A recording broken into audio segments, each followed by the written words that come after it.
शक्ति है, सम्मान है, नारी गौरव है, अभिमान है। नारी ने रचा ये विधान है, सृष्टि के इस महत्वपूर्ण अंग को मेरा सलाम है। नारी शक्ति केवल एक शब्द और कल्पना नहीं, बल्कि ये सामर्थ्य और सफलता का प्रतीक है। कहते हैं जहां पर नारी सशक्त होती है वहां पर विकास और प्रगति अपने आप आता है। जहां पर नारी एक माँ सशक्त होती है तो उसका पूरा परिवार सशक्त होता है।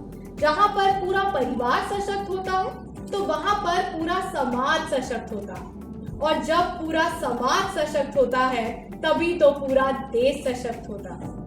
आज हम सब बात करते हैं विमेन एम्पावरमेंट, नारी सशक्तिकरण की। लेकिन क्या हमारे समाज में सच में नारी सशक्त है? क्या सच में वो वही सब कर रही है जो वो करना चाहती है?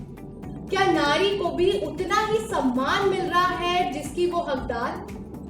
नमस्कार आप सभी का, मैं आस्था आपका स्वागत करती हूँ YMCA संचार की इस खास पेशकश में। और आज हमारे साथ समाज की ऐसी कुछ सशक्त महिलाएं हैं जो हजारों लाखों करोड़ों महिलाओं के लिए प्रेरणा का स्रोत। तो आइए सबसे पहले मैं हमारे पैनलिस्ट से आपको इंट्रोड्यूस करती हूँ। हमारे पैनल पर आज हमारे साथ है सपना सूरी जी, जो कि रेडियो महारानी की डायरेक्टर है। If we talk about Radio Maharani, then it is one of the finest community radio that we hear across this Delhi NCR. दूसरा हमारे साथ मेहा शर्मा मैम है, जो कि deputy registrar of JC Bose university YMCA। Ma'am को 18+ years का experience है in teaching and she is the gold medalist in BTech electronics department. इसी के साथ साथ हमारे साथ सविता भगत मैम है, जो कि रिटायर्ड प्रिंसिपल है DAV सेंटेनरी कॉलेज और मैम 2007 से अपना NGO रन कर रही है रोशनी नाम का, that aims at fulfilling the requirements of the education in our society for the poor children। चौथा हमारे पैनल पर हमारे साथ है महिमा बख्शी मैम, जो कि एक ऑथर है, चाइल्ड वेलनेस एक्सपर्ट है। मैम ने काफी सारे bigger brands like the Fortis Escorts, ऐसे ब्रांड्स के साथ, ऐसे हॉस्पिटल्स के साथ काम किया हुआ। Thank you so much all for joining us today. Firstly ma'am मैं शुरुआत करना चाहूंगी कि पहला सवाल जो एक जनरल क्वेश्चन आप सबसे है, आजकल का समाज, आजकल की सोसाइटी काफी ज्यादा चेंज होती जा रही है, तो हम सबके लिए एम्पावरमेंट शब्द की परिभाषा अलग अलग हो गई। शायद मेरे लिए एम्पावरमेंट ये हो सकती है कि मैं अपने ड्रीम्स को फुलफिल कर लूं। हो सकता है मेरी मम्मा के लिए एम्पावरमेंट हो कि वो घर को एक अच्छे से सबके डिमांड्स फुलफिल कर दे and at the end of the day she feels that yes I am empowered, I am satisfied. तो आप सबके लिए एम्पावरमेंट की परिभाषा क्या है? सपना मैम से शुरुआत करेंगे। मुझे ऐसा लगता है कि एम्पावरमेंट शब्द दोनों वर्गों के लिए है, मेल्स और फीमेल्स दोनों के लिए ये उतना ही लागू होता है। और जितनी भी रिस्पॉन्सिबिलिटीज़ आपको हैं उन मिली हैं एज अ फीमेल, उसे ग्रेसफुली निभाते हुए जो आपको राइट्स मिले हैं उसे एंजॉय करना, अपनी सेल्फ रिस्पेक्ट और डिग्निटी के साथ अपनी लाइफ को लीड करना, I think this is empowerment. Great. Meha ma'am. Thank you. Well, empowerment according to me is particularly women empowerment, क्योंकि हम डिस्कस कर रहे हैं कि women empowerment is the freedom, and freedom comes from financial independence and that comes from education। तो empowerment comes when जो females हैं, जो women हैं, उनको हम अपने decision making में equal partners बनाएं, तो there is companionship, respect। तो men have been empowered, हम इनसे deny नहीं कर सकते कि जिस society को हम belong करते हैं उसमें men have been enjoying privileges like anything since beginning, but women empowerment will come when they'll be वो उन्हें डिसाइडिंग फैक्टर बनाया जाएगा, डिसीजन मेकिंग में उन्हें पार्टिसिपेट इक्वली कराया जाए, and they have been striving for companionship since long, तो उन्हें रिस्पेक्ट और कंपेनियनशिप मिले so that they feel empowered and particularly financial independence. Very worthy message. Savita ma'am. मैं मेहा मैम के साथ बहुत एग्री करती हूँ। मैन एम्पावरमेंट की बात कभी हुई नहीं है, विमेन एम्पावरमेंट की ही बात हो रही है, क्योंकि since ages women have been disempowered. उनको हमने सोसाइटी ने जो कल्चरल नॉर्म्स हैं हमारे, जो हमारा इकोनॉमिक पार्टिसिपेशन रहा है विमेन का, जो कॉन्स्टिट्यूशन में हम कहते हैं फ्रीडम, इक्वालिटी एंड जस्टिस, वो वुमेन को सदियों से नहीं मिला। And this is not about India only, world over ये प्रॉब्लम है। जेंडर की जो वॉर्स है, this is as old as hills, ये कहा जाता है। तो नेचुरली जो आपने बात शुरू की थी कि अगर सोसाइटी ने प्रोग्रेस करना है, देश ने प्रोग्रेस करना है, तो वुमेन लेड डेवलपमेंट होनी चाहिए, वुमेन को आगे आना चाहिए, और वुमेन बहुत देर से ये रिक्वायरमेंट है हमारी। और मैं अपने बचपन से देखती आ रही हूँ इस तरह के डिस्कशंस, और आज मैं रिटायरमेंट की एज के टाइम पे भी वही डिस्कशंस हम चला रहे हैं अभी तक। इसका मतलब है चीज़ें इतनी बदली नहीं है जितनी बदलनी चाहिए। ट्रू। बिल्कुल। महिमा, सो मैं जेंडर इक्वालिटी में बिलीव करती हूँ। तो मुझे लगता है कि बहुत टाइम से एक मेल डोमिनेटिंग सोसाइटी चलती आई है। तो जब हम विमेन एम्पावरमेंट की बात करते हैं, मेरा मानना है कि हमें विमेन को इक्वल राइट्स दिलवाने हैं ताकि हम एक जेंडर इक्वालिटी की तरफ बढ़ें। डेफिनेटली। एंड जेंडर इक्वालिटी, जब हम एम्पावरमेंट की बात करते हैं, इक्वालिटी भी एक टर्म है जो शायद जुड़ जाना चाहिए। तो सपना मैम, आपसे शुरुआत करेंगे। आप मीडिया फील्ड से हैं, खुद एक आरजे हैं, बहुत सारे शोज करते हैं, काफ़ी सारे शोज विमेन स्पेशल भी होते हैं। So what do you feel, how much role media plays in shaping perception about women? TV हो, रेडियो हो, न्यूज़पेपर में आर्टिकल हो, आजकल यूट्यूब है तो बहुत सारी फीमेल्स बहुत बड़ी बड़ी कंटेंट क्रिएटर्स हैं। How do you feel that media is shaping empowerment in our society? Media ने तो हमेशा एक बहुत वाइटल रोल प्ले किया है विमेन एम्पावरमेंट के लिए, और फीमेल्स को विद ग्रेस दिखाना ये हमारी रिस्पॉन्सिबिलिटी रही है हमेशा से ही। शायद बहुत सारे लोगों को ये नहीं पता कि पहला रेडियो जो था वो एक फ़ीमेल ने स्टार्ट किया था इंडिया में। उनका नाम है उषा मेहता जी, और उन्होंने ये रेडियो स्टार्ट किया था जब क्विट इंडिया मूवमेंट था। और ये रेडियो सिर्फ कुछ महीनों के लिए ही चल पाया, लेकिन इस पर्टिकुलर रेडियो ने बहुत सपोर्ट किया था हमारी फ्रीडम फाइट को। तो मुझे लगता है कि फीमेल्स का कंट्रीब्यूशन हमेशा ही रहा है। कुछ बाहर आकर दिखा रहे हैं तो कुछ बैक सपोर्ट कर रहे हैं, लेकिन कंट्रीब्यूशन हमेशा से ही रहा है और मीडिया हमेशा सपोर्ट करता है। आप चाहे हमारे बॉलीवुड की तरफ देखें तो वहाँ पर भी थ्रू आउट फीमेल्स का मुझे लगता है कहीं ना कहीं कंट्रीब्यूशन जो था उसे बहुत ज़्यादा अप्रिशिएट किया गया, रिकॉग्नाइज़ किया गया, ऑनर किया गया। और आज भी जितने रेडियोज़ देखें आप उसमें ज़रूर देखेंगे कि हमारी फ़ीमेल आरजेस बहुत ज़्यादा हैं। जैसा कि एक रेडियो, मैं अपना ही उदाहरण दूं तो रेडियो महारानी है और इसे लीड एक फ़ीमेल कर रही है। ऐसे बहुत सारे रेडियो स्टेशंस हैं जहां पर फीमेल्स आगे बढ़ रही हैं। अगर आप मूवीज़ में देखें, अगर आप बॉलीवुड की तरफ ध्यान दें तो वहाँ पर भी फीमेल्स आगे आ चुकी हैं। पहले डायरेक्शन में नहीं थे, एक्टिंग में थे, लेकिन अब डायरेक्शन, प्रोड्यूसर सब कुछ है। तो मुझे नहीं लगता कि मीडिया कहीं से कहीं तक पीछे है, हमेशा ही सपोर्ट कर रहा है। थोड़ी सी फीलिंग्स यहाँ पर आकर हाश हो जाती हैं क्योंकि ऐसा लगता है कि अब विमेन को एक अलग रूप में दिखाया जा रहा है ना, एक्सपोजर में दिखा रहा है मीडिया। तो ये थोड़ी सी ऐसी चीज़ें हैं जो कि नहीं करनी चाहिए। बहुत सारी चीज़ें ऐसी हैं जो कि मीडिया के थ्रू लोग इंस्पायर होते हैं। वहाँ बच्चे हमें देखते हैं, जो यंग जनरेशन है वो हमें देखकर, मीडिया पर्सन्स को देखकर आगे बढ़ती है। तो मीडिया की रिस्पॉन्सिबिलिटी बहुत बढ़ जाती है कि आप जब एक फ़ीमेल को दिखा रहे हैं, आप एम्पावरमेंट दिखा रहे हैं, तो वहाँ पर आपको बहुत रिस्ट्रिक्शंस के साथ दिखानी चाहिए, क्योंकि जब ये बाहर आती हैं चीज़ें तो वहाँ पर रिस्पॉन्सिबिलिटी भी बढ़ती है और प्लस एक नेगेटिव इम्पैक्ट नहीं जाना चाहिए फीमेल्स को लेकर। ऐसी चीज़ों को हमें आगे प्रमोट करना चाहिए, अदरवाइज मीडिया बहुत अच्छा काम कर रही है। Being a media student my self, हमें भी ऐसा लगता है कि इस चीज़ पर, that negative impact you spoke about, इस पर ध्यान देना चाहिए। एग्जैक्टली। मेहा मैम, अगला सवाल आपसे कि आप खुद डेप्यूटी रजिस्ट्रार हैं, टीचिंग लाइन में हैं, और आप जब एम्पावरमेंट की बात कर रहे थे, you quoted that education plays a crucial role. तो जब आप पढ़ते थे और अब आज का सिनेरियो हम लोग देख रहे हैं, तो how education is empowering women? तब कैसा था, आज कैसा है, और अब हम जब फ्यूचर देखते हैं, हमारी नेक्स्ट जनरेशन देखते हैं, तो वहाँ पर एम्पावरमेंट कैसे पुश फॉरवर्ड हो सकती है? Good question, Astha. See, education is a process. It never ends up the day you complete your degrees. Education आपको इतना कॉम्पिटेंट नहीं बनाता कि आप सिर्फ पैसा कमाना सीख जाएं. It tells you how to be responsible citizens of the country. आप कैसे एक रिस्पॉन्सिबल रोल प्ले कर सकते हो. तो I have been very fortunate. In fact we all are from very good families जहाँ एजुकेशन को इंपॉर्टेंस आए. My mother, she was herself a teacher. तो एजुकेशन आपको आपकी ब्रेन को खोलता है, आपको क्रिटिकल थिंकिंग सिखाता है, आपको लॉजिकल एबिलिटी आपकी इम्प्रूव करता है. तभी उसको आप अपने रूटीन लाइफ में इनकॉर्पोरेट करके अपने आसपास की सराउंडिंग्स को फुलफिलिंग और हेल्दी बनाते हो. तो आज भी ऑफ कोर्स एजुकेशन तो डे बाय डे हमारा सिस्टम है इम्प्रूव हो रहा है, और आई थिंक मतलब जो अब करिकुलम में भी चेंजेस आ रहे हैं, ट्रांस डिसिप्लिनरी अप्रोच हो रहा है, तो एजुकेशन से एम्पावरमेंट को बढ़ाने का बहुत अच्छा जो प्रेजेंट गवर्नमेंट है, NEP is being implemented. So I would also say कि धीरे धीरे बच्चे इवॉल्व होकर ट्रांस डिसिप्लिनरी अप्रोच के साथ ऐसे ऐसे प्रोजेक्ट्स ले रहे हैं. जैसे अब आपका ही हाउस है, इसमें आप मीडिया के साथ अगर आप इंजीनियर्स को क्लब कर लें, सोशल वर्क को क्लब कर लें, तो you can take up certain project जिसमें हम अवेयरनेस सोसाइटी में ला सकते हैं. तो एजुकेशन का purpose is not just earning money, it is to promote awareness and to be make your surroundings aware of the complexities. So I think education का role हमेशा से रहा है और आगे भी बहुत ज़्यादा रहेगा. Thank you, ma'am. I also feel that education is something that should serve and not with the perspective of a business. Savita ma'am, आपसे जानना चाहूँगी कि आपका अपना NGO है टीचिंग के लिए, मेहा मैम ने बताया, and I think you would also relate to that because you yourself being a teacher.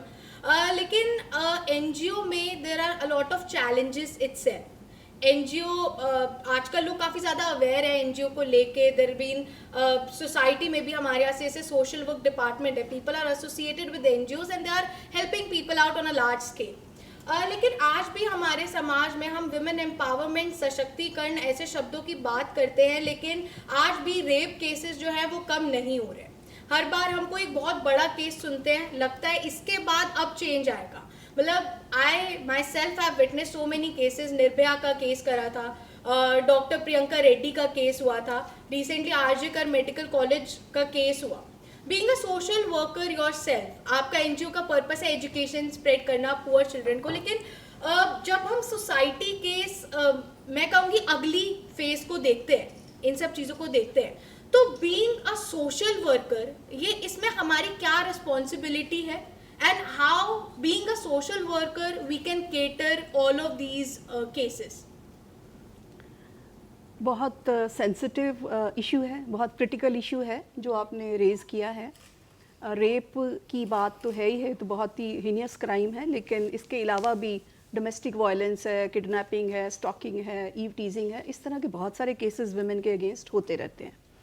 और नंबर्स हम कहते हैं तो बहुत ही वो हमें बहुत हैरान करने वाले, परेशान करने वाले नंबर्स होते हैं. कोई कहता है 5 मिनट्स में, कोई कहता है 10 मिनट्स में एक रेप हो रहा है. साल में कोई 30,000 31,000 केसेस रेप्स के आ गए. बड़े सारे डिफरेंट फिगर्स आती हैं, और ये तो रिपोर्टेड केसेस हैं. और इंडिया जैसी सोसाइटी में बहुत सारे केसेस वो भी होंगे जो अनरिपोर्टेड रहते हैं. और आप देखते हैं कि कन्विक्शन रेट्स हम जब पढ़ते हैं तो कोई 28-29% कन्विक्शन रेट रहता है रेप केसेस में, जबकि वेस्ट में मैं UK का देख रही थी 60-62% का रेट है कन्विक्शन का. तो सोसाइटी में कॉन्फिडेंस नहीं बनता है जब तक हमारा लीगल प्रोसीजर बहुत साउंड नहीं होता, जब तक कन्विक्शंस नहीं सही से होती, जब तक ये डेटरेंस का काम नहीं करे लॉ हमारा, तब तक ये इस तरह के मुद्दे होते ही रहते हैं. और बार बार हम सोचते हैं, मैं कई बार ये भी एक लिटरेचर में किसी ने कहा था, the more things change the more they remain the same. कि आज से 50 साल पहले भी वुमेन के सामने कुछ इश्यूज़ थे, लेकिन पेट्रियार्की ऐसे काम करती है, पहले घरों से नहीं निकलने दिया जा रहा था, पढ़ने नहीं दिया जा रहा था. अब अगर पढ़ने दिया जा रहा है, जॉब करने दी जा रही है, तो वॉयलेंस किसी तरीके से उनके ऊपर ऐसी हावी हो गई है कि उनके लिए सेफ्टी के कंसर्न्स बन गए हैं. मतलब पेट्रियार्की ने किसी ना किसी लेवल पे अपने आप को डोमिनेट उन्होंने करना ही है. पेट्रियार्कल का जो सिस्टम है ना, वो सिस्टमेटिक जो चेंजेस, सिस्टम में जो प्रॉब्लम्स होती हैं उनको टैकल करना बड़ा मुश्किल होता है. मैं क्योंकि इन्हीं लोगों के साथ डील कर रही हूँ जो स्लम ड्वेलर्स हैं, तो मुझे छोटी छोटी बच्चियों के मनों में हमेशा से ये सारी बातें डालनी पड़ती हैं, समझानी पड़ती हैं उनको बहुत सारी. और हमने अपने लेवल पे बहुत कोशिश की है कि राइट काइंड ऑफ एजुकेशन बच्चों को दी जाए, बॉयज़ को, क्योंकि वो भी साथ पढ़ते हैं. मैं अभी भी हम बात कर रहे थे पहले भी इस शूट से कि गर्ल्स के साथ साथ गर्ल्स तो पहले ही सेंसिटिव होती हैं और अवेयर भी होती हैं जो इश्यूज़ उनको बॉगल कर रहे हैं, तंग कर रहे हैं, लेकिन बॉदर कर रहे हैं. लेकिन बॉयज़ को मेरे ख्याल से सेंसिटाइज़ करना बहुत ज़रूरी है. जब जेंडर सेंसिटाइजेशन की बात करते हैं तो गर्ल्स से ज़्यादा बॉयज़ को नीड है. लड़कियों को तो हम कहते हैं कि हम लड़कों की तरह बड़ा कर रहे हैं, लड़कों को लड़कियों की तरह बड़ा करना चाहिए मेरे ख्याल से. तो उन बच्चों को मैंने पढ़ाया लिखाया है अच्छे से, और छोटी छोटी बच्चियों के भी मैंने बैंक अकाउंट्स खोले हैं. मैंने उनको कहा है कि वो छोटे छोटे काम करें, उनकी चीज़ें सेलेबल हों ताकि वो फाइनेंशियली इंडिपेंडेंट हो. मैम ने बिल्कुल ठीक कहा, एजुकेशन बहुत इंपॉर्टेंट है, लेकिन इकोनॉमिक इंडिपेंडेंस मेरे हिसाब से उसके साथ ज़रूर आनी चाहिए.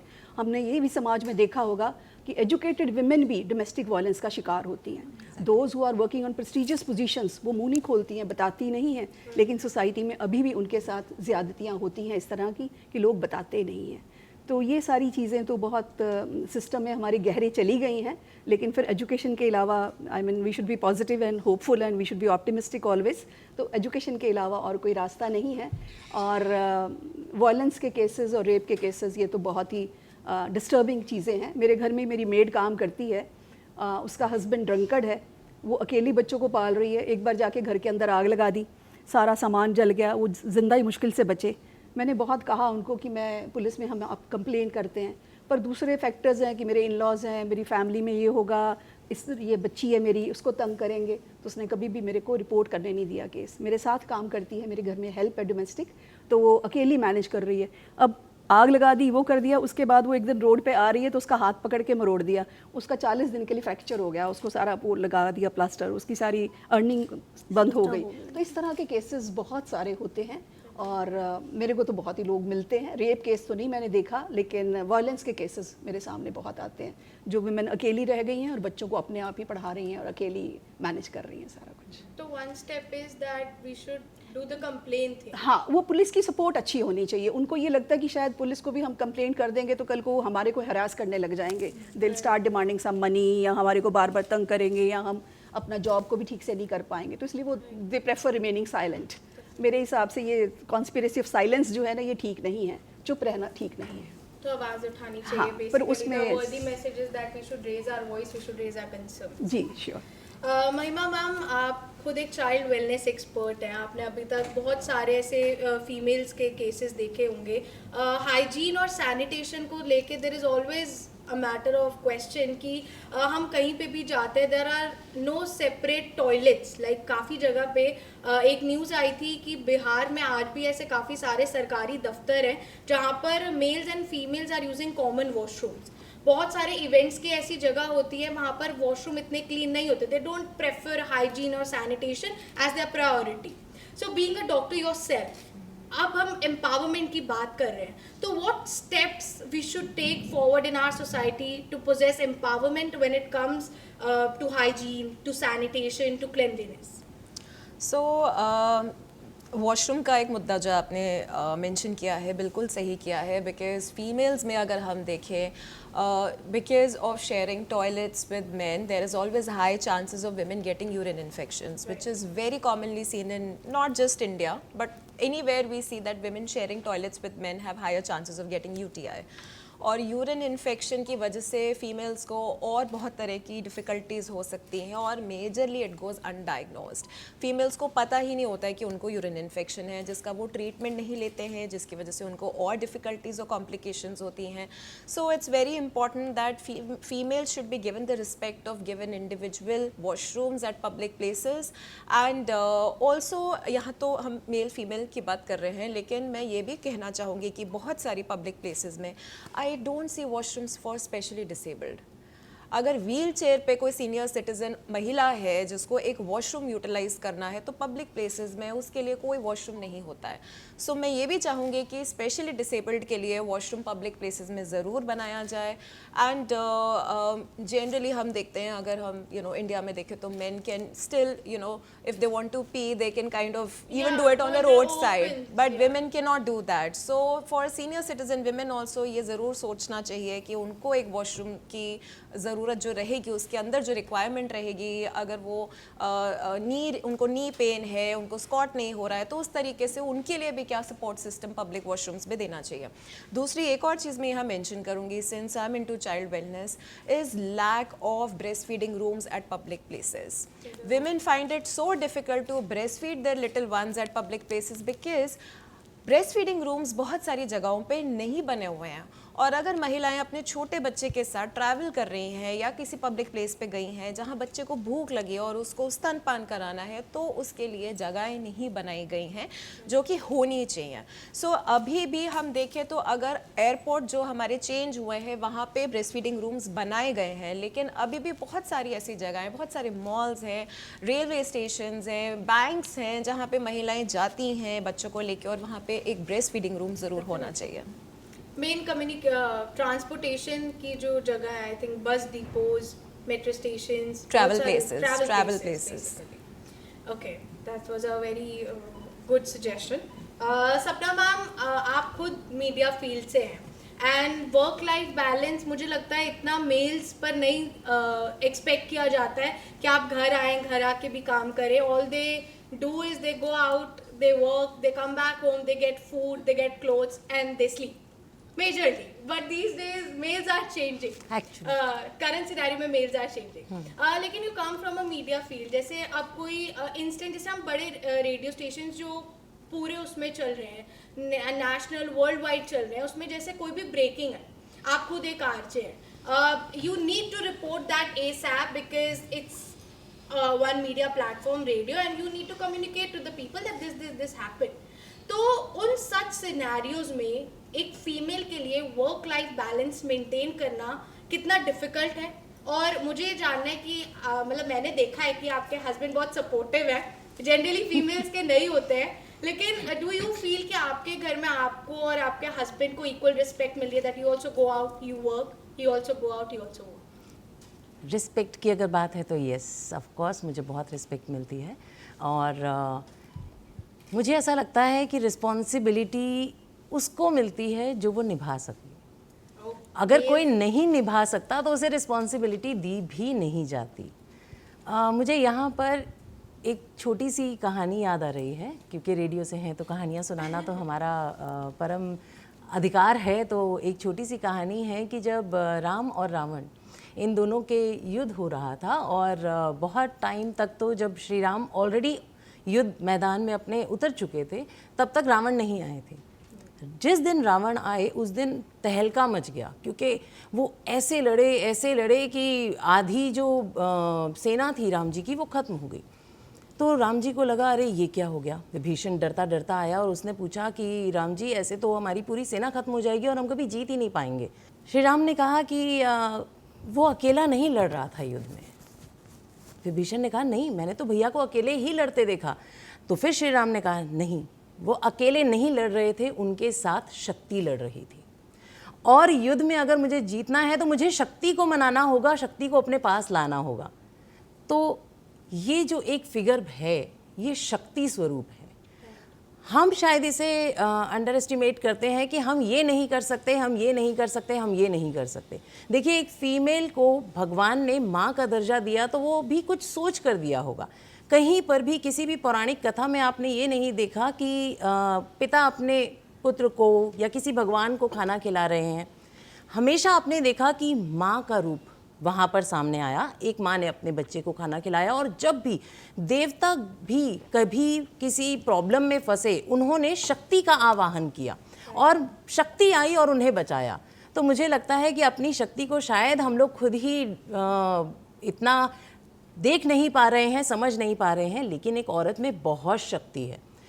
मेरी डॉटर मुझसे हमेशा आकर पूछती है, मम्मा आप सुबह उठते हो, आप काम करके जाते हो, तब तक पापा फ़ोन पर होते हैं, टीवी देखते हैं या आराम से उठ रहे हैं, और उसके बाद वो काम करके आते हैं and then again he is on mobile because he is very fond of cricket. तो वो क्रिकेट देखना ज़्यादा पसंद करते हैं. आप आते हो, आते ही आप फिर काम पर लग जाते हो, और ऐसे ही करके कितने सारे दिन चले गए.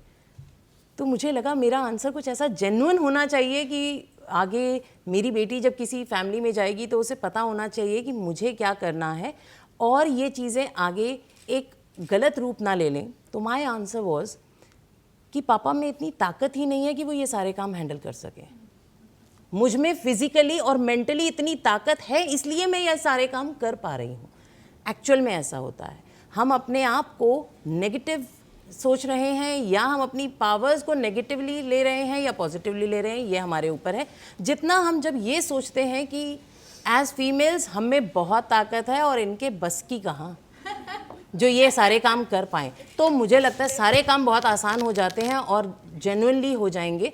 और जब आप ऐसा करती हैं तो मेल्स ऑटोमेटिकली आपकी तरफ आते हैं. देखिए, मैं थोड़ा शायद आज लगता है कि आज के डिस्कशन में मैं पॉजिटिव साइड पर कुछ ज़्यादा हूँ, बट हाँ, पॉजिटिविटी में ही आपको बहुत कुछ मिल रहा है, तो नेगेटिविटी की तरफ क्यों जाना.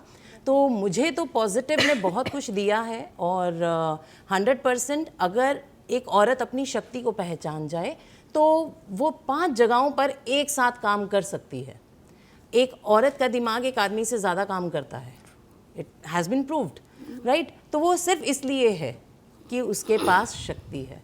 आदमियों के पास, सॉरी टू से, बट ये शक्ति नहीं है, इसलिए वो काम नहीं कर पाते हैं। और यहाँ हमारे पास एडवांटेज है, इसलिए हम सब कुछ कर सकते हैं।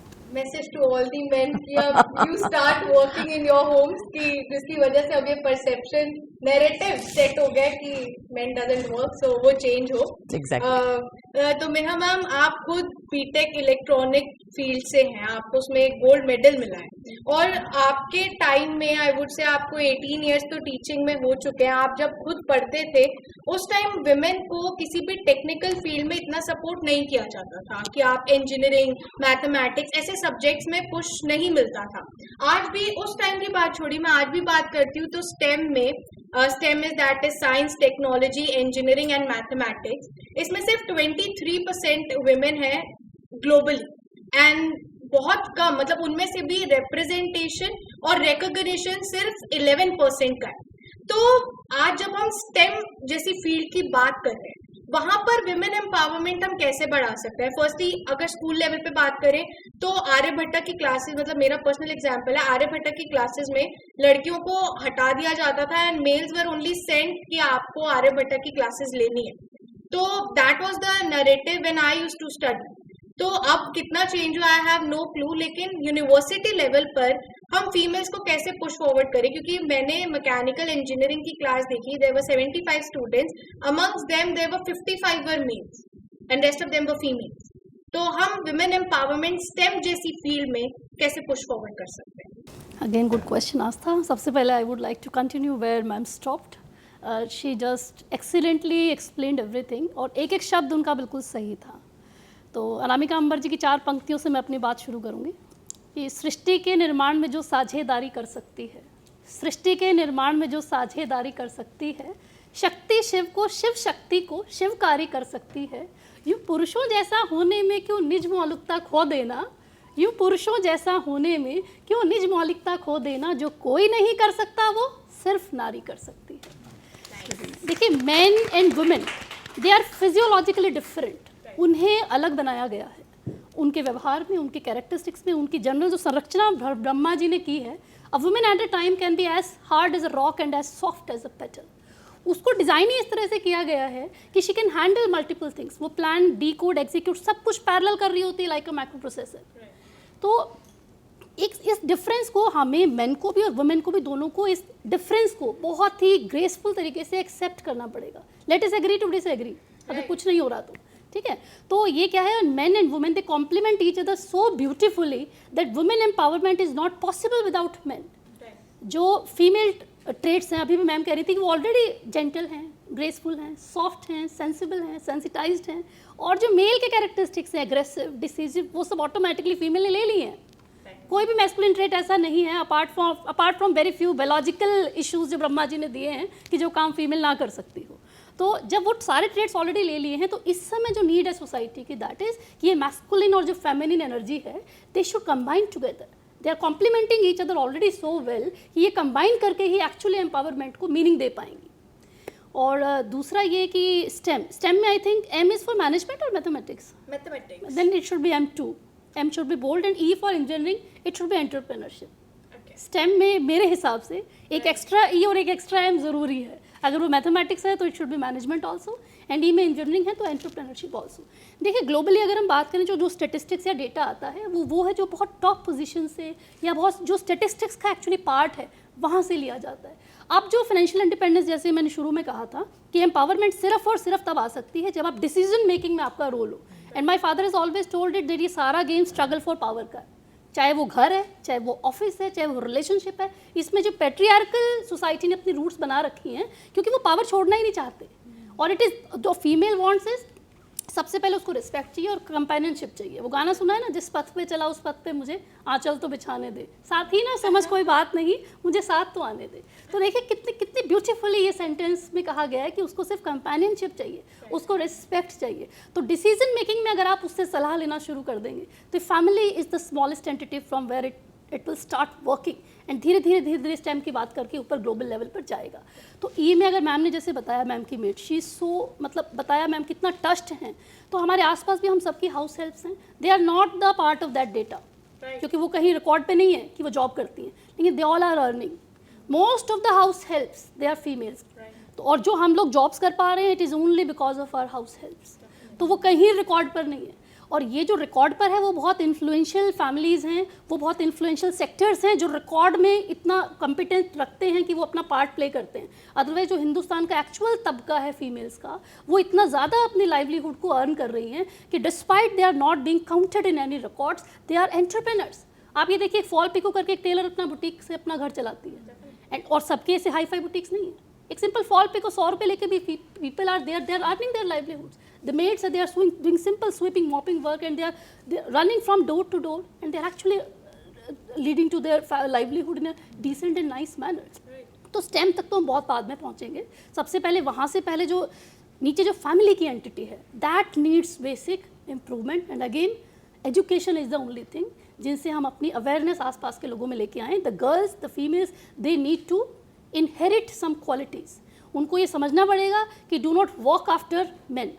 आपको life is a solitary journey, यहाँ हम अकेले आए हैं, अकेले चले जाएंगे, तो ठीक है। तो do not chase after anything, अपनी कुछ वैल्यूज़ बनाइए। सेल्फ प्रायोरिटी सबसे पहले, prioritise your health, prioritise your self, prioritise your health, self discipline रखिए, और धीरे धीरे तब हम आकर स्टेम में चले जाएंगे। तो एजुकेशन देखिए, अब मैकेनिकल आपने जैसे बोला, it is choice. Girls they do not prefer to be in mechanical, ऐसा नहीं है उन पर कोई अत्याचार हो रहा है कि उन्हें मैकेनिकल नहीं मिल रहा है, it is a personal choice. आप देखिए पेरेंट्स से इतना पुश नहीं मिल रहा है कि आप इंजीनियरिंग लीजिए। बिल्कुल, अगेन जैसे बिहाइंड एवरी मैन हम कहते हैं there is a successful woman, but behind every successful man there is a progressive man, and that man, first man is father. तो हमारी डिस्कशन में हो सकता है हमारे जो मेल काउंटर पार्ट्स हैं इन ऑफिस या घर या हमारे बेटर हाफ्स, वो फिर भी हो सकता है एग्री ना करें, बट हमारे फादर ज़रूर एग्री करेंगे। तो जो प्रोग्रेसिव मैन का जो फर्स्ट स्टेप है, that is a progressive father. तो पेरेंट्स की जो नर्चरिंग है ना, parents also need to be counselled. अभी एक मूवी आई है, हमने देखा होगा मिसेज मूवी में क्या बहुत सारे टेक अवेज हैं वैसे तो, बट आई वाज शॉक्ड कि when she goes back to her family frustration के बाद, she was not welcomed there. तो ये सबसे बड़ी हेल्पलेसनेस है। तो ये हेल्पलेसनेस दोनों की है। देखिए, पेरेंट्स चाहते जानते हुए भी कि भाई what she has felt, mother जानते हुए भी, और वो लड़की जानते हुए भी कि वो कितनी परेशान होकर आई है, सो हेल्पलेसनेस। और वो तो चलो she took in that movie she took a stand, और वो उसने वहाँ से अपने आप को लिबरेट कर लिया। लेकिन 80% सविता मैम ने बहुत डीप बात कही है, the females at prestigious positions, you don't know what is behind those blush and makeup and smiles. So जो वो फेस कर रही हैं, और जो हेल्पलेसनेस वो 80% फीमेल्स ने आई थिंक किसी ना किसी स्टेज ऑफ लाइफ में फील ज़रूर की होगी कि यू आर सो बाउंड। हम क्या करते हैं, हमने इनविजिबल थ्रेड से अपने आप को इतना कनेक्ट कर रखा है अपनी सराउंडिंग से। सुबह अगर हस्बैंड लंच नहीं लेके जाएगा तो आफ्टरनून तक हमारा मूड ऑफ होता है। बच्चे ने हल्का सा हमें उल्टा जवाब दे दिया तो वी फील हाय, इसके लिए मैंने इतना स्ट्रगल किया था। तो हमने जो इतना अपने आप को इमोशनली वल्नरेबल बना लिया है, उससे थोड़ा डिटैच होना पड़ेगा, थोड़ा अपने आप की स्पिरिचुअल जर्नी में स्टार्ट करनी पड़ेगी। और जो अवेयरनेस है वो फीमेल मेल दोनों को चाहिए। एक तो parents need to be counselled. ऐसा नहीं है कि मतलब ये एक तो बहुत छोटा सा एग्जांपल था, जैसे 2-3 मूवीज़ हैं, थप्पड़ मूवी है, उसमें वो कहती है मुझे गाड़ी चलानी सीखनी है, वो कहता है पहले पराठे बनाने तो सीख ले। एक तो श्रीदेवी की मूवी थी दैट सेड कि my wife was born to be a laddoo maker. तो see how they are being mocked on simple dining tables amongst friends, उनको किस तरह से मॉक किया जाता है। तो वुमेन को, मैं अगेन आई एम रिपीटिंग, उसको कुछ नहीं चाहिए, वो बॉर्न फाइटर है, उसके पास सब कुछ है। शी नॉर्मली कहते हैं कि man brings the things to the table, but आप वुमेन को कंपेनियन ना मानिए, वो टेबल ही मान लीजिए। वो टेबल कन्वर्ट कर रहा है आपकी ग्रॉसरी को आपके फूड में, आपके अनफोल्डेड कपड़े जो आप आके टाक देते हैं अगले दिन आपकी वॉश्ड आयरन लॉन्ड्री में, और आपके स्पर्म को आपके बेबी में, इज़न्ट इट? तो वुमेन तो ऑलरेडी उसका नेचर ही मल्टीप्लाई करने का है, तो उसको दिया ही वैसे गया है। तो बस यही है कि हम अपनी सिमिलैरिटीज़ को तो एक्सेप्ट करते ही हैं, अपने डिफरेंसेस को भी एक्सेप्ट करें। जो वॉइड्स एक दूसरे के नेचर ने हमें ऐसे दिए हैं, जैसे कि एग्रेसिवनेस, डिसीजिवनेस, ये जो है, और इधर क्या है, जेंटल, सॉफ्ट, तो ये दोनों एक दूसरे को जब कॉम्प्लीमेंट करेंगे तो society will be more harmonious and fulfilling. Thank you. Very heart-touching answer. And one suggestion, being a young student, वो जो आपने E और M वाला बताया, that entrepreneur and management, please push this forward. It just clicked me. Please push that It forward. That's a just wonderful clicked me in idea. a way like बहुत that. अच्छा है वो। Seriously. Savita ma'am, हम लोग ladies first जो हमारे समाज में बोला जाता है, कहीं भी कहते हैं बस की लाइन में सबसे पहले लेडीज फर्स्ट, वॉशरूम की लाइन में लेडीज फर्स्ट, तो इस टैग को एम्ब्रेस नहीं किया जाता है that why ladies first is important. या आज जो हम सिनेरियो देख रहे हैं, समाज देख रहे हैं, क्या इतनी एम्पावरमेंट हो चुकी है कि हमें लेडीज फर्स्ट की ज़रूरत नहीं है? And being a women you yourself, do you feel that ये जो लेडीज फर्स्ट का जो टैग है इसको एम्ब्रेस करना चाहिए रादर देन अ टॉन्ट कि हाँ हाँ चल चल लेडीज फर्स्ट पहले तो लेट द लेडीज गो, तो पीछे जाओ? How it should be taken? आस्था ऐसे है, जो सारी ये डिस्कशन है वुमेन एम्पावरमेंट की, ये बात शुरू यहाँ से होती है, जैसे मैम ने कहा फिजियोलॉजिकल डिफरेंसेस हैं, बायोलॉजिकल डिफरेंसेस हैं। नेचर ने वैसे कोई डिफरेंसेस नहीं बनाए।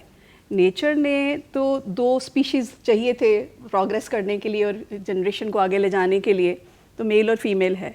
लेकिन ये जो हमने जेंडर की स्पेसिफिकेशंस डाल दी हैं ना कि male boys male is expected to behave like this and female is expected to behave like that, इसको ऐसे रहना, इसको ऐसे रहना, ये जो नैरो डिविजन्स करी है ना, ये सोसाइटी का काम है।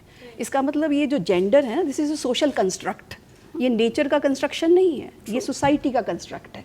तो जैसे सपना मैम कह रही हैं, अब हमारी स्क्रिप्चर्स में हम शक्ति की बात करते हैं और नारी की पूजा की बात करते हैं, तो उसमें तो बहुत फिट एंड बैठता है और कर्टसी हम देते हैं वुमेन के लिए, हम एक इज़्ज़त रखते हैं, रिस्पेक्ट रखते हैं, स्पेशल क्योंकि वो जनरेशन को आगे लेके जाती है, मदर है वो, मदर अर्थ की बात हम करते हैं, तो उसमें कोई बुरी बात नहीं है। लेकिन वुमेन एम्पावरमेंट की जैसे मैम भी बात कर रहे थे, मेहा मैम की ये बड़ी आई मीन सेंसिटिव और बड़ा क्रिटिकल इशू इसलिए भी बन जाता है कि वुमेन एम्पावरमेंट सिर्फ हम यहाँ बैठ के कुछ एजुकेटेड या कुछ अच्छी वेल ऑफ फैमिलीज़ की बात कर रहे हैं। अब वुमेन एम्पावरमेंट की मैं दलित के लिए बात करूँ, वुमेन के लिए अलग है, मेरे लिए अलग है, रूरल वुमेन के लिए अलग है, एजुकेटेड के लिए अलग है, अनएजुकेटेड के लिए अलग है। एम्पावरमेंट की डेफिनेशन की रेंज बन जाएगी फॉर डिफरेंट वुमेन। इंटरसेक्शनैलिटी इतनी ज़्यादा है, वुमेन के अंदर भी इतने सारी डिविजन्स हैं कि उन सब के लिए वुमेन एम्पावरमेंट का मीनिंग अलग अलग हो जाएगा। लेकिन अगर सारी चीज़ों को इकट्ठे रखते हुए हम एक चीज़ पे एग्री करना चाहें, इननेट रिसोर्सेज तो होते हैं, जैसे वो कह रही हैं कि वुमेन तो मल्टी टैलेंटेड होती हैं, मल्टी टास्क कर लेती हैं और बड़ा सारा काम एक टाइम पे कर सकती है, मेल के तो वो बस का ही नहीं है। इस तरह करते करते ना कई बार हम अपने ऊपर बहुत बोझ डाल लेते हैं। केयर इकोनॉमी का मतलब है चिल्ड्रन की बेयरिंग और रेयरिंग, और फिर सीनियर सिटीजन्स घर में हैं उनका देखना, फिर आपके घरों में गेस्ट ने आना है, घर को पूरा संभाल के रखना, आपने सारी जिम्मेवारी अपने पे ओढ़ ली और उसके बाद आप कह रहे हैं प्रोफेशन के साथ भी जस्टिस करेंगे, तो आप हो नहीं पाता, बर्नआउट होता है। इसीलिए बहुत सारी वुमेन हो सकता है बहुत अच्छी क्वालिफिकेशन लेने के बाद भी जॉब मार्केट में जाना ही ना चाहे। मैं इकोनॉमिक्स की टीचर होने के नाते ये कहना चाहती हूँ, इंडिया में इस समय बहुत एक सीरियस ट्रेंड चल रहा है, वर्कफोर्स पार्टिसिपेशन वुमेन का कम हो रहा है। तो अगर आप चाहते हो जीडीपी बढ़े और देश आगे प्रोग्रेस करे तो वुमेन का पार्टिसिपेशन वर्कफोर्स में ज़्यादा होना चाहिए। इतनी एजुकेशन होने के बाद भी वुमेन वर्कफोर्स में नहीं आ रही हैं, वो शायद हमारे इन्हीं आइडियाज़ की वजह से कि घर हम नहीं देखना है और घर हम देख सकते हैं और हम सारा कुछ देखेंगे। और कंपनीज़ में इस तरह की पॉलिसीज़ नहीं हैं जो कि जेंडर फ्रेंडली हों, कि वुमेन को चाइल्ड बियरिंग के समय पे लीव चाहिए, फादर को भी चाहिए, और उसको घर से वर्क फ्रॉम होम दिया जा सकता है। अगर उसने ब्रेक ले लिया है तो उसकी सीनियरिटी में कोई नुकसान नहीं होना चाहिए।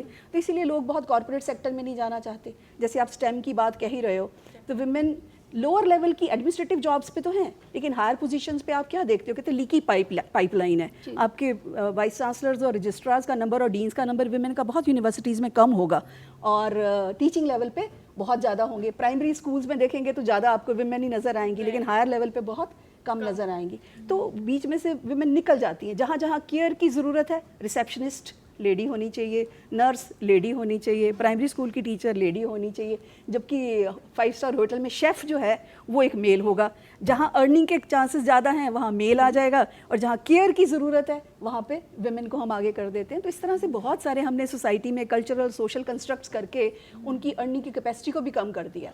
तो केयर इकोनॉमी में मैं सोचती हूँ कि वुमेन और मेन को बराबर, इक्वालिटी की बात हम कर रहे हैं। ये नहीं कि वुमेन कर नहीं सकती, कर सकती हैं, लेकिन at the end of the day उनका फिजिकल, उनका मेंटल वेलबींग कितना बरकरार रह पाता है इस वजह से कि उन्होंने सारा काम अपने ऊपर ही ओढ़ लिया है, और इस वजह से कि हम कर सकते हैं। वो अलग बात है कि विमेन के रिसोर्सेज अलग तरीके के हैं, मेन के रिसोर्सेज अलग तरीके के हैं, लेकिन कॉम्प्लीमेंट करने की ज़रूरत है। और मेन को यही जेंडर सेंसिटाइजेशन का काम है और यही विमेन एम्पावरमेंट का काम है। हम जस्टिफाई नहीं कर सकते कि we can do everything, we can manage everything, we don't want to be super human beings. हम ये नहीं कर सकते कि हमने डबल बर्डन ले लिया, हमने ट्रिपल बर्डन ले लिया, हम सारे बर्डन्स ले लेंगे और हम कर सकते हैं। तो मेरे हिसाब से अगर हम सोसाइटी की हारमोनियस डेवलपमेंट चाहते हैं, दोनों जेंडर्स के बीच में इक्वालिटी लाना चाहते हैं, जस्टिस की बात करना चाहते हैं, तो मेन को इक्वली शेयर करना चाहिए। अगर वुमेन को सिखाया जा सकता है कि वो एडमिनिस्ट्रेटिव जॉब, अगर मैम हेड बन सकती हैं रेडियो की, तो मेन को भी किचन में काम करने में कोई दिक्कत नहीं होनी चाहिए। They can also learn this art. ये नेचर ने तो नहीं कहा था ना कि रोटी सिर्फ लेडी ने ही बनानी है या उसने कुक करना है, उसी ने काम करना है, आदमी भी कर सकते हैं। तो इस तरह से मेरे हिसाब से मेरे विचार से हम दोनों जो जेंडर्स हैं उनको अपनी अपनी स्ट्रेंथ्स पहचाननी चाहिए और वर्क इस तरह से करना चाहिए कि जो हमारी फैमिली का लोएस्ट यूनिट, हमारा सबसे पहला यूनिट फैमिली का ही है, कि फैमिली में हमारी हारमनी हो, रिस्पेक्ट हो, पीस हो, और वो फिर आगे सोसाइटी में आगे हम बच्चे भी ऐसे ही बड़े करें लड़कियों और लड़कों को जेंडर सेंसिटिव बना के। हम लड़कियों और लड़कों को जेंडर सेंसिटिव नहीं बनाते हैं। मैं लिटरेचर में पढ़ती रहती हूँ कि जा रही है बड़ी लड़की 18 साल की और उसके साथ 7 साल के भाई को कहेंगे बहन जा रही है तू साथ चला जा। ये क्या मतलब हुआ? इसका मतलब वो she is not capable to take care of herself. वो लड़का जो है वो सोचते हो आपकी ज़्यादा देता है। हरियाणा में फिर से हम देख रहे हैं कि सेक्स रेशियो जो है कम होती चली जा रही है। इसका मतलब है कि वही बात, जितनी चीज़ें बदलती हैं शायद फिर कहीं ना कहीं वो फिर वहीं सेम रहती हैं। किसी ना किसी तरीके से पैट्रियार्की फिर अपने आप को डोमिनेट करने की कोशिश करती है। कंटिन्यूअसली। हाँ, वो इंदिरा नूई वर्ल्ड हेड रही हैं पेप्सिको की, और वो कहती हैं कि मैं घर आके जब बताती हूँ कि मेरी आज प्रमोशन हुई है तो मेरी मदर कहती है पहले बच्चों के लिए दूध नहीं है घर में, दूध लेके आओ, ये प्रमोशन अपनी बाद में बताना। तो उसने कहा कई तरह हमें सेक्रीफाइस करना पड़ता है इस इतनी इन्फ्लुएंशियल पोजीशन में रहने पे भी। तो मेरे विचार से जेंट्स को और मेल्स को और लेडीज़ को मिलके ही सारा व्यवस्था को चलाना चाहिए, परिवार के लेवल पे भी और समाज के लेवल पे ही, तभी देश प्रोग्रेस कर सकता है। Thank you. Great one, ma'am. Seriously. Every man should look into all of these matters क्योंकि empowerment जब men उसी सोच के साथ आएंगे तभी हो पाएंगी। Ma'am, you have touched the bright side of women की when it comes to acting, modeling। यहाँ पर जैसे मैम ने भी बात करी कि जब हम सिनेमा में बात करते हैं, बॉलीवुड में बात करते हैं, इस टाइम जो पुट फॉरवर्ड है दैट इज़ मोरली कि विमेन का आईक्यू, उसकी एक्टिंग ऐसे जज नहीं हो रही है। शी इज़ बीइंग जज कि कैसी फिगर है, कैसा प्रेजेंस है मूवी का, कैसा फेस दिख रहा है कैमरा पे। दीपिका पादुकोण का, प्रियंका चोपड़ा का, ऐसे काफ़ी सारे इंटरव्यूज़ आए थे ऐसे बड़े बड़े बॉलीवुड सेलेब्स के कि कितनी सारी बड़ी मूवीज़ में we were just been casted, our pay rate was very less and all they demanded is कि जो हीरो है उसकी एज कुछ भी हो सकती है, all they need that the heroine should be young. तो जब हम इस सिनेरियो को टच करते हैं तो आपको क्या लगता है कि हम इस स्ट्रैटा ऑफ लाइफ में एम्पावरमेंट कैसे ला सकते हैं? सो डेफिनेटली एक टाइम था जहाँ पे हीरो कौन है मूवी का वो मैटर करता था, क्योंकि the movie would sell on the name and the face of the hero, not the heroine. But that again has changed and evolved because there are lots of films which are women-centric films जहाँ पे actually पूरी film में कोई hero है ही नहीं, and those films have done very very well and they have set examples that even without a hero a woman can sell the film. So I think it has completely changed in Bollywood और ये बहुत ही अच्छा है क्योंकि cinema के ज़रिए, films के ज़रिए, एडवर्टाइजिंग के ज़रिए ऑडियंस को बहुत कुछ सीखने को मिलता है कि विमेन एम्पावरमेंट कहाँ से कहाँ पहुँचा है और आगे और जा सकता है. सो सब्जेक्ट्स की भी अगर मैं बात करूं तो बहुत सारी फिल्में विमेन सेंट्रिक सब्जेक्ट्स पे बनी हैं जहां पे वो विमेन एम्पावरमेंट निकल के आया है. एक टाइम था आज से 20 साल पहले जहां पे जो हीरोज़ होते थे कुछ टाइम के बाद वो प्रोड्यूसर बनते थे, वो फिल्में बनाते थे. आज ज़माना है जहाँ heroines are becoming producers and producing films. So we have seen a drastic change in the cinema industry, in the glamour industry. आज से 20 साल पहले भी अगर हम ब्यूटी पैजेंट इंडस्ट्री की भी बात करें तो they used to be controlled by agencies जो again would be led by men. आज के टाइम में there are so many females who have started their own beauty pageants and are being run by females in today's time. So glamour industry बहुत ज़्यादा females के मामले में change हुई है. और यही दूसरों को सिखाने का मौका है कि फ़ीमेल्स कहीं रुक नहीं सकती, उनको रोकने की ज़रूरत भी नहीं है. They are unstoppable. The only thing is that the community has to provide a support system to them. अकेले फीमेल नहीं कर पाएगी, मुझे बोलने में कोई शर्म नहीं है, लेकिन अगर कम्युनिटी सपोर्ट मिलेगा तो वो मर्दों से भी ज़्यादा आगे बढ़ के दिखाएगी. Definitely. Thank you so much Mahima ma'am. Last question for all of you. जैसे हम विमेन एम्पावरमेंट की बात करते हैं, फेमिनिज्म जैसे शब्दों का यूज़ होता है, लेकिन हर कोई अपना प्रोपोगेंडा मैं कहूँगी लेके आता है कि फेमिनिस्ट को लेके जो डिसग्रेस रहता है कहीं ना कहीं कि हाँ she is a feminist. He even man are also considered into कि हाँ ही इज़ अ फेमिनिस्ट, उन्हीं को सपोर्ट करते हैं. तो जब हम विमेन एम्पावरमेंट की बात करते हैं, फेमिनिज्म जैसे शब्द सोसाइटी में आते हैं, so how do you see कि फेमिनिज्म का क्या रोल है और एक्चुअल डेफिनेशन क्या होनी चाहिए एम्पावरमेंट के लिए, और अपना कोई प्रोपोगेंडा सिद्ध नहीं करना है आपको by being a feminist. See, देखिए, being a feminist would actually mean that women are better than men. And when we say women empowerment, it shows that we are showing men inferior to women, which is absolutely wrong, because we don't want to provoke men in the society that, we are focusing on women empowerment. Men feel, where is men empowerment, because nothing is done about men empowerment. So the idea is to promote gender equality. We should focus on gender equality. We should not focus on empowering women more than men. जब women equal rights उनको मिलेंगे, equal respect मिलेगा, companies में equal opportunities मिलेगा job को लेके, political opportunities में भी women को equal. आप देखेंगे कि आज के time में if we see India has got more female politicians coming into the society as compared to 10 years 20 years back. So I feel feminism के बारे में तो बात ही नहीं करना चाहिए. We should actually talk about gender equality, and we should talk about how women can play equal to men, not about being better than men. And that is basically कि आज society think कर रही है, that's why there is 33% of women reservation when it comes to the political stands of the society. Ma'am, आपके लिए भी same सवाल, आपका क्या टेक रहेगा फेमिनिज्म पे? फेमिनिज्म में भी अग्रेसिव फॉर्म है वुमेन एम्पावरमेंट की. वर्ड को हम इस तरह से जोड़ते हैं, कुछ नेगेटिव सेंस में ले लेते हैं, लेकिन है तो अल्टीमेटली जस्टिस की बात ही है, इक्वालिटी की बात ही है. जैसे महिमा कह रही थी, मैं एक बात कहना चाहूँगी, ये पावर ओवर समवन नहीं है. This is not clash between two genders. ये आपके अंदर एक रिजर्वायर है, आपके अंदर एक रिसोर्सेज हैं, जैसे सपना मैम भी कह रही थी, आपने उसको आइडेंटिफाई करना है. और वो रिसोर्सेज अंदर तो हैं ही हैं, लेकिन बाहर के भी कुछ मिल जाएं. जैसे अगर प्रॉपर्टी वुमेन के नाम पे है, इकोनॉमिक इंडिपेंडेंस उसके पास है, अगर इंटेलेक्चुअली वो कैपेबल है, एजुकेटेड है, तो ये रिसोर्सेज उसको एजेंट ऑफ चेंज बनने में हेल्प करते हैं. और जो वो एजेंसी फंक्शन उसका होता है तो सोसाइटी में आउटकम्स आते हैं. तो मेरे हिसाब से, मेरे विचार से, जो एम्पावरमेंट की सारी बात है वो रिसोर्सेज से जुड़ी है. रिसोर्सेज के साथ अब रिसोर्सेज भी हैं. मान लीजिए मैंने डिग्री भी ले ली है, आजकल हम सब फेमिलियर हैं, जो अभी बात कर रहे थे, जॉब्स बड़ी इनफॉर्मल सेक्टर की जॉब्स हैं. तो वुमेन के पास एजुकेशन है, प्रॉपर डिग्री है. आप हॉस्पिटल्स में देखेंगे doctors are working on ad hoc basis, contractual basis. कितने कितने सालों से टीचर्स वर्क कर रहे हैं ऑन कॉन्ट्रैक्चुअल बेसिस. तो एजुकेशन होने के बाद भी एम्पावरमेंट नहीं हुई है प्रॉपर, क्योंकि एजुकेशन ने उनको एजेंट ऑफ चेंज नहीं बनाया है, और उसके पॉजिटिव आउटकम्स आने चाहिए. तो पावर ओवर समवन नहीं है, power to recognise your own innate energy, your own innate resources, बाहर की हेल्प के साथ, बाहर की सपोर्ट के साथ.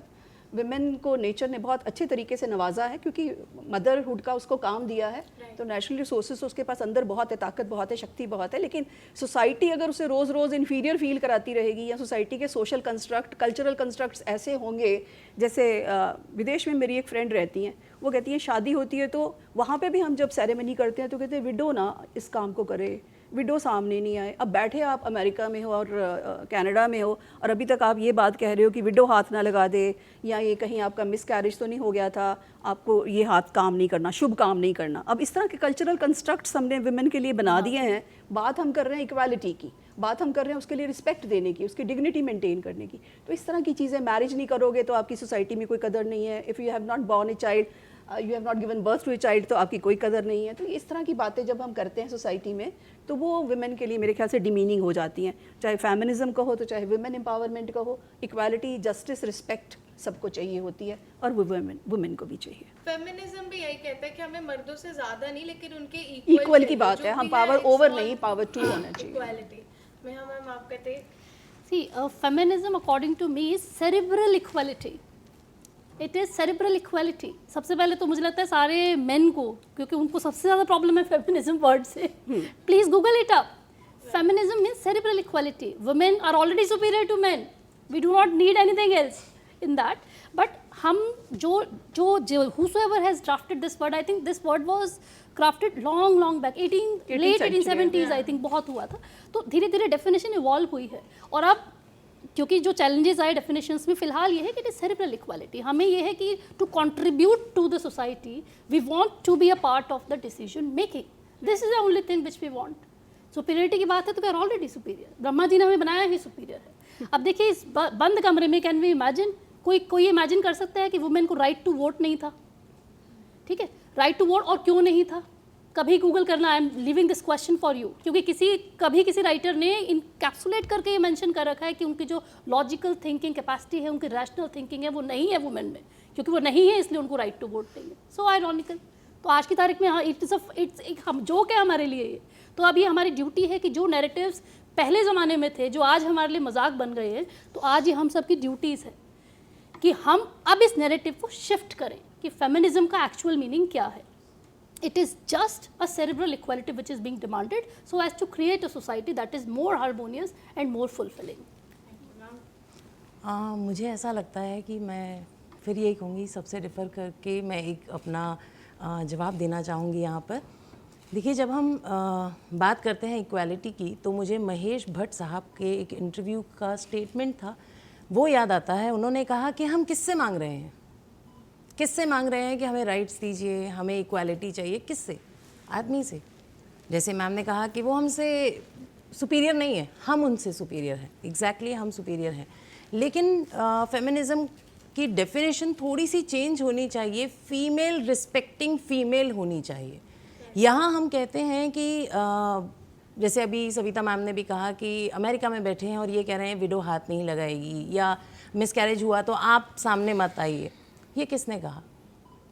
ये कहने वाला एक मेल नहीं था, ये कहने वाली एक फीमेल थी। अगर हम अपने बेटों को ये सिखाएं कि ऐसा नहीं होता, बेसिकली अगर आप एक पूरी फैमिली का स्ट्रक्चर देखें तो उसमें फादर इन लॉज, फादर्स यहाँ पर आकर ऐसा स्ट्रक्चर वो नहीं बनाते, ये फीमेल्स बनाती हैं, ये मदर इन लॉज। अगर बेटे ने हाथ उठाया बहू पर, तो वो ये नहीं कहेंगी कि तुमने क्यों हाथ उठाया, तुम घर से बाहर जाओ, ये बहू का घर है। वो ये कहेंगे हमने भी तो थप्पड़ खाया था। बेटा गृहस्थी चलाने के लिए ना एक्सेप्ट करनी पड़ती हैं कुछ बातें। तो एक फीमेल ही दूसरी फीमेल की रिस्पेक्ट नहीं कर रही। तो शायद ये फेमिनिज्म की जो डेफिनेशन है, इसे अब थोड़ा सा चेंज कर देना चाहिए और इसे ये कहना चाहिए one female must respect the other female. आज अगर हम जिस भी सोसाइटी में, जिस भी कॉर्पोरेट में, जिस भी एरिया में हम काम कर रहे हैं, आपका वर्क प्लेस जो है, वहाँ पर एक मेल आपके लिए कुछ गलत कहे ना कहे, एक फीमेल ज़रूर कहेगी, अरे इसकी प्रमोशन कैसे हो गई, इसने तो कुछ किया होगा, देखा ये छोटे कपड़े ही इसलिए पहन कर आती है। आई मीन ये एक मेल डिसरिस्पेक्ट नहीं लेकर आ रहा आपके ग्रेस पर, आपकी रिस्पेक्ट पर, एक फीमेल लेकर आ रही है। तो पहले तो अपना ही नज़रिया हमें बदलने की ज़रूरत है कि अगर हम ग्रो कर रहे हैं तो हमारे साथ बाकी सब भी ग्रो करें, ये ज़्यादा ज़रूरी है। और जो रिस्पेक्ट हम अपने लिए चाहते हैं सोसाइटी से, वो रिस्पेक्ट हमें बाकी फीमेल्स को भी देनी चाहिए, तब कहीं जाकर मेल्स भी उसी प्लेटफॉर्म पर आएंगे।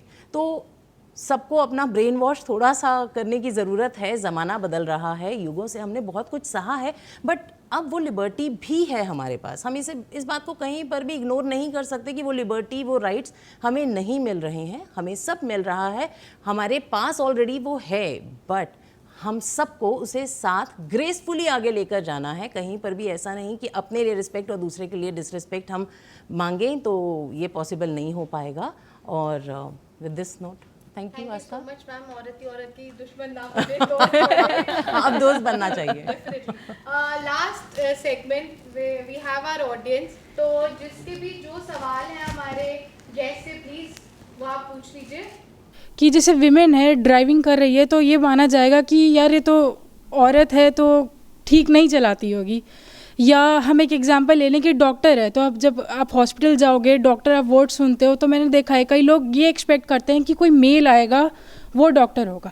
तो ये जो मिसअंडरस्टैंडिंग है, जो ये स्टीरियोटाइप्स क्रिएट हो रहे हैं, हम इसको ओवरकम कैसे कर सकते हैं? सारी सबकी हमारी जो मेरे ख्याल से डिस्कशन रही है, उसका सबका निचोड़ यही है, कंक्लूजन यही है कि right kind of education, right kind of values, right from the family level, कि बच्चों को कैसे रेज करना। ये स्टीरियोटाइप्स ही तो विमेन और जेंडर्स की लड़ाई बने हुए हैं। सेक्सिस्ट रिमार्क्स या विमेन को लेके मजाक करना, उनके अगेंस्ट जोक्स बनाए हुए हैं बड़े सारे, या इसकी तो जो अकल है एड़ी में है, इसकी अकल चोटी में है, या ये गाड़ी कोई गलत चला रहा है तो ये ज़रूर वुमेन होगी। ऐसा कुछ नहीं है। जब सारे काम ही विमेन ने कर लिए, कम्बैट फोर्सेस में, आर्मी में विमेन आ सकती है, हर जगह विमेन जा सकती है, तो किस स्पेस में चली गई है विमेन?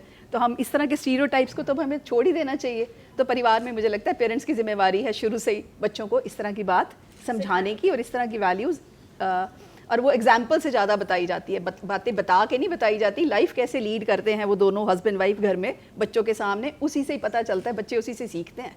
आप कोई लाइफ कोई और तरीके से जी रहे हो, अपनी वाइफ के साथ आपका रिलेशन ठीक ना हो, या विमेन के प्रति आप रिस्पेक्ट ना रखते हो, और स्टीरियोटाइप्स बच्चों को आप बातें सिखाओ, तो वो बच्चे नहीं सीखने वाले। बिल्कुल ठीक। See, if somebody calls you useless, does that make you useless? The answer lies there.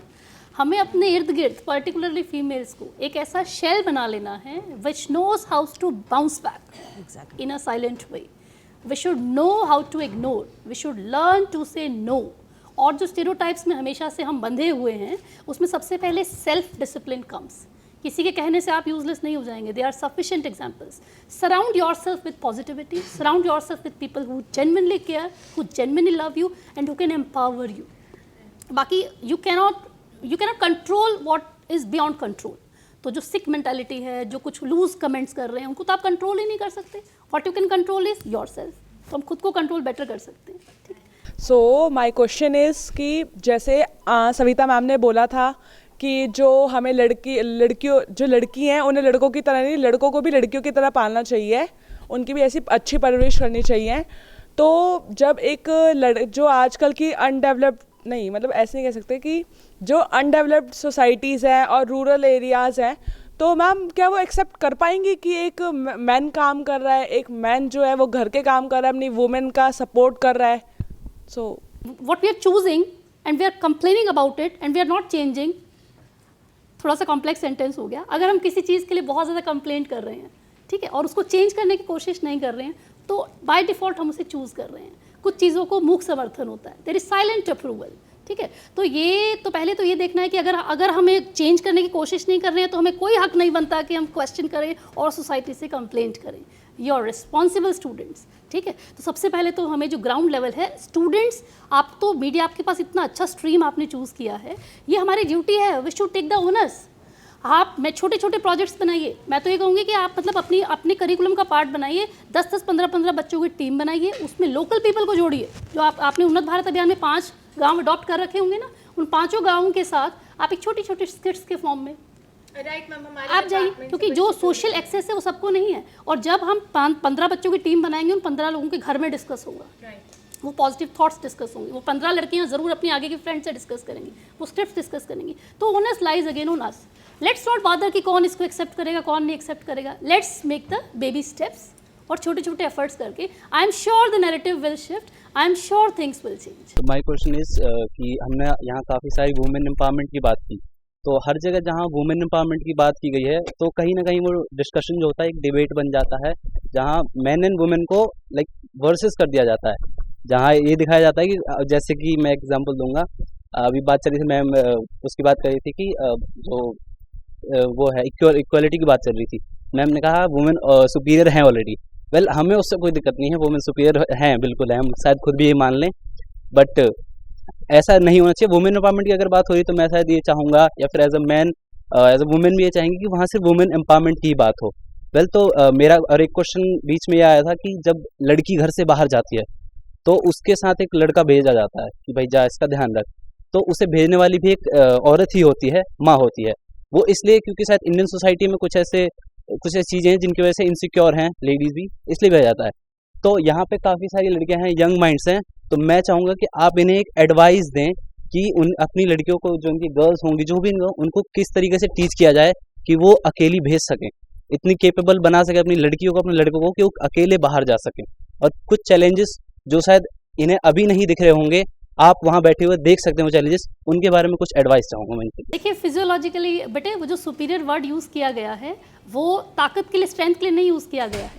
बहुत एग्जांपल्स हैं, मैंने टेबल का एग्जांपल दिया था, बहुत चीज़ें ऐसी हैं जहाँ female needs to, she knows how to multiply, लेकिन एट द सेम टाइम जो कंस्ट्रक्शन जैसे सविता मैम ने बताया, दे आर जेन्युइन। इवन मैं अपनी डॉटर को अकेले भेजने में I have to think twice. यही तो प्रॉब्लम है, क्योंकि आप खुद को तो कंट्रोल कर लोगे लेकिन सोसाइटी को कैसे कंट्रोल करोगे? ठीक है, तो और not everyone is judo karate champion. ठीक है, तो ये बहुत ही प्रीशियस, बहुत प्यारी क्रिएशन है, इन्हें संभाल के रखना हमारी ड्यूटी है।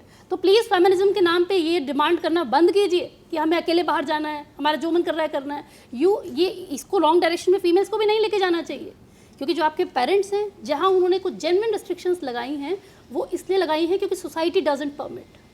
ठीक है, आप मैंने बताया ना, जो बहुत प्यारा गुलाब का फूल है, उसको खिले रहने के लिए बहुत प्यारी सी कंडीशनिंग देनी पड़ती है ताकि वो खिला रहे। तो फेमिनिज्म के नाम पे जो हम इक्वालिटी डिमांड कर रहे हैं, दैट इज सेरेब्रल इक्वालिटी।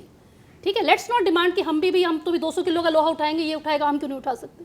तो आपको जो फिजियोलॉजिकली डिफरेंस बनाया है, या जो अनसेफ है, जैसे मैम ने अभी बताया कि जो रेप केसेस हैं, या उस वजह से जो रेस्ट्रिक्शंस हैं, उनको भी genuinely practical point of view से उनको एम्ब्रेस फीमेल्स को करना चाहिए। Girls should be more confident और सोसाइटी की जो रियलिटीज़ हैं उसको समझते हुए करना चाहिए। बात ये है वुमेन एम्पावरमेंट के नाम पे, जैसे डाउरी केसेस हैं, अब गवर्नमेंट ने बहुत सारे लॉज बना दिए। अब वुमेन एम्पावरमेंट के नाम पे आप गलत तरीके से अपने परिवार को फंसाना चाह रहे हैं, किसी लड़के को आप तंग करना चाह रहे हैं, इस तरह के केसेस आजकल बहुत आ रहे हैं, हरासमेंट के, फॉल्स रिस्पॉन्स आ रहे हैं। तो ये चीज़ें नहीं होनी चाहिए। और इसी तरह से अगर हम सोचें, एम्पावरमेंट का मतलब है, एक लिबर्टी वर्ड है और एक है लाइसेंस। लिबर्टी को लाइसेंस नहीं समझ सकते हम कि हमने फ्रीडम के नाम पे जो मर्जी हम चाहे वो बोल सकते हैं। मैंने सुना आजकल यूनिवर्सिटीज़ में, कॉलेजेस में गर्ल्स वही लैंग्वेज यूज़ करते हुए अब्यूजिव, जिसके अगेंस्ट हम बॉयज़ को रोकते हैं कि लड़कों को ये गाली देने का तो मतलब ही नहीं। और गालियाँ हमेशा ज़्यादातर वेमेन के अगेंस्ट लेके नाम यूज़ की जाती हैं, माँ को लेके, बहन को लेके, इस तरह की गंदी गालियाँ दी जाती हैं। और हमने सुना लड़कियाँ वो गालियाँ देने लग गई हैं। तो इक्वालिटी का मतलब कभी ये हो सकता है, हम ये परमिशन दे सकते हैं समाज में कि बॉयज़ को तो हम रोक रहे हैं इस तरह की बातें करने से, और गर्ल्स ऐसा शुरू कर दें, बॉयज़ ने अगर शॉर्ट्स पहनी है और कपड़े छोटे पहने हैं तो बॉयज़ तो पूरे पहनने लग जाएं और लड़कियां और कम पे आ जाएं। तो ये सोसाइटी हमारी कभी नहीं परमिट कर सकती, और इससे सोसाइटी में हार्मनी नहीं बनेगी बल्कि डिस्टर्बिंग ट्रेंड्स और बढ़ जाएंगे। ये जो मीडिया ने स्किन शो और इतना एक्सपोजर लड़कियों को दे दिया है, मॉडलिंग में भी हो रहा है और भी हर जगह आप देख रहे हैं जहाँ कहीं मीडिया का रोल आ रहा है कि गलत पोर्ट्रेल हो रहा है वेमेन का। वेमेन एम्पावरमेंट नहीं दिखा रहे, रादर वो तो वेमेन की सिचुएशन को और भी ज़्यादा डिग्रेड कर रहे हैं। इस तरह की चीज़ें नहीं होनी चाहिए समाज में। तो लड़कियों को मैं कहूँगी जो एजुकेशन ले रही है वो ट्रू मायने में एजुकेशन लें। Education means doesn't mean earning some certificates and degrees या फिर कोई जॉब करके पैसे कमाने शुरू कर दिए। इवोल्यूशन ऑफ माइंड बहुत ज़रूरी है। जब तक थॉट प्रोसेस आपका चेंज नहीं होता तब तक इस एम्पावरमेंट के पॉजिटिव मीनिंग्स नहीं निकलेंगे, फिर नेगेटिव निकल आएंगे। Thank you. Thank you so much everyone. That was a very healthy discussion. मुझे लगता है मेल से ज़्यादा फीमेल्स को भी कहीं ना कहीं बहुत सारे ऐसे क्लूज, ऐसे बहुत सारे पॉइंट्स मिले होंगे. Thank you so much ma'am, each one of you. Like personally touched being a female, I am really touched by each and every answer. That was all from our today's episode on International Women's Day, or rather I should say नारी शक्ति का प्रदर्शन. ऐसे ही और interesting videos के लिए आप IMCA संचार के साथ जुड़े रहिए. शुक्रिया.